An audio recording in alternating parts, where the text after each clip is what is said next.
Hey, welcome to Memphis in Minutes, the podcast where I revisit weird, wild, and occasionally wonderful episodes of Memphis wrestling from throughout history and try to summarize it all in under 10 minutes before I need a Tylenol and usually a nap.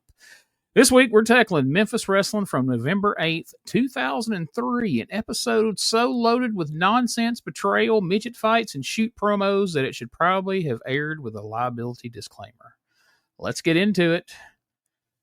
We open the show with a commercial for Mr. P's Buffalo Wings, and within 30 seconds, someone is yelling about sausage on a stick. That's how you know it's going to be a fun episode, folks. Cut to Corey Maclin shouting like the building's on fire, and as promised, a main event with Doug Gilbert and Bill Dundee taking on Kevin White and Grandmaster Sexay, Brian Christopher, and a special interview from the King, Jerry Lawler. And just because it's Memphis, a super midget versus little low IQ match. Surely that's a typo, right? Nope. That's the name they went with. I'm not making it up. Little low IQ. And yes, Jimmy Hart brought out the midget with a box of Kleenex to taunt Coco Beware. You'll see why shortly. Welcome to Saturday Morning Wrestling, Memphis style, as Andy Kaufman would say. The bell rings and we get an actual match between Super Midget and Little Low IQ. The commentary is half play-by-play, half Benny Hill sketch.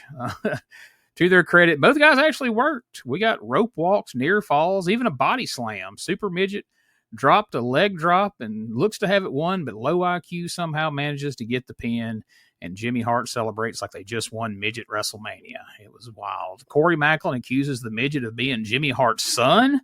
Jimmy Hart denies it, and I need a shot of whiskey at this point, and we're not even 15 minutes in. But now let's get serious. They air a sit-down interview with the Birdman, Coco Beware, and I swear to you, this man pours his soul out over the kidnapping of his bird, Frankie, as if they've taken his beloved parachute-style MC Hammer pants he wore when he tagged with Owen Hart. He talks about getting Frankie when he first went to the WWF, how Frankie flew off at Madison Square Garden once, and how Frankie was like his child. The man is seriously choked up here, folks. Corey Maclin handles this with total sincerity, typically only reserved in Memphis for, I don't know when there's ever total sincerity in Memphis, so this was kind of out of place, but it happened, which is amazing because the next guy through the curtain is Reggie B. Fine, making fun of Coco for crying over his bird. He straight up says, "I don't give a damn about you or your bird," which, typical Reggie B. Always fun. And we go from that touching moment on Animal Planet to Jerry Springer in less than 20 seconds as Reggie challenges Coco, who isn't even in the building, by the way, to a fight. Studio wrestling at its finest right here in Memphis. Next up, King Mabel, a.k.a. Viscera, a.k.a. Big Daddy V, a.k.a. Nelson Frazier, comes out with Jimmy Hart and cuts a serious promo about racism in wrestling. He reminds us he was the first guy to pin The Undertaker. He reminds us he's a former King of the Ring winner and basically accuses Jimmy of holding him back. And for a moment, just a moment, it looks like Mabel is turning babyface. He even brings out Dwayne Johnson's dad. I think they said his name was Rocky. Just kidding. Yeah, he brings out Rocky Johnson to reconcile. They hug it out. They get serious. Mabel says he respects Rocky, and he apologizes for all his past wrongs. And then, bam, nails him. Heel turn. We get a splash. Beat down. Jimmy Hart back into the frame like he never left, grinning like a psycho, because this is the greatest day of his life, baby. They beat the hell out of Rocky Johnson, splash after splash. EMTs show up. They wheel him out. It's total chaos. Classic Memphis wrestling carnage, just like we like it.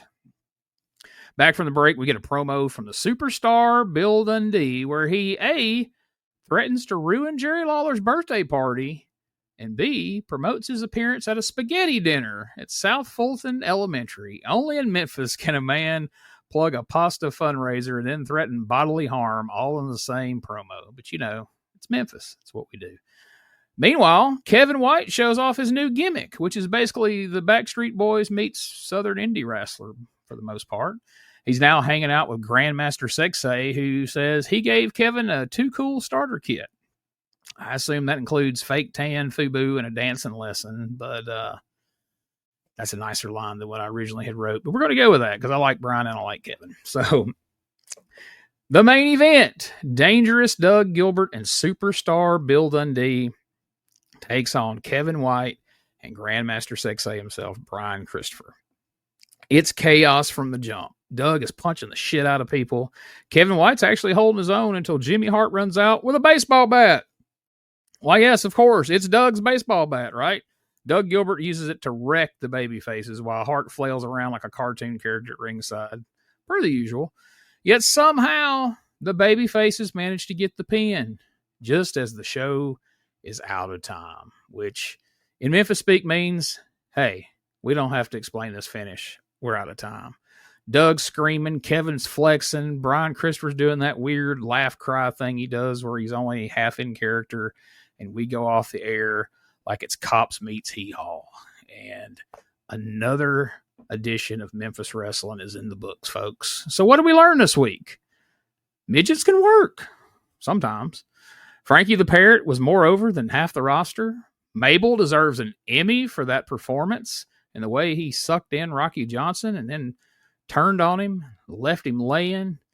And apparently we learned that Bill Dundee will show up and whip ass at your fundraising spaghetti dinner.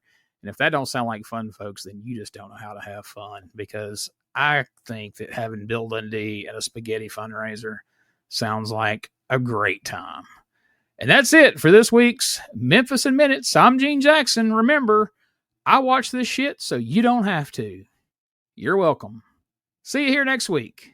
You bring the spaghetti. Me and Bill will be there. Hey, I want to thank everybody for checking out this brand new show, a new concept I came up with, listening to some other podcasts that recapped movies and TV shows and different things in a small amount of time. And I thought, hey, you know what? I know people like some of these Memphis review shows I do, and not everybody has an hour or an hour and a half to sit and listen to them. So what if we made something quick, fast, and fun? And that's what this show is. So still getting a feel for it, still getting the timing down, but I hope you enjoyed it. There's all kinds of random Memphis shows like this that I can go back that don't require a lot of depth. They don't require a lot of explanation. And that's what we're going to do here. So if you liked it, leave us a positive review, give us a thumbs up. And if not, tell us what could be done better, and I'll do my best to work on it. But anyway, thanks for checking out the debut episode of Memphis in Minutes, the fun, abbreviated retro wrestling podcast where we promise you Memphis wrestling history in 10 minutes or less.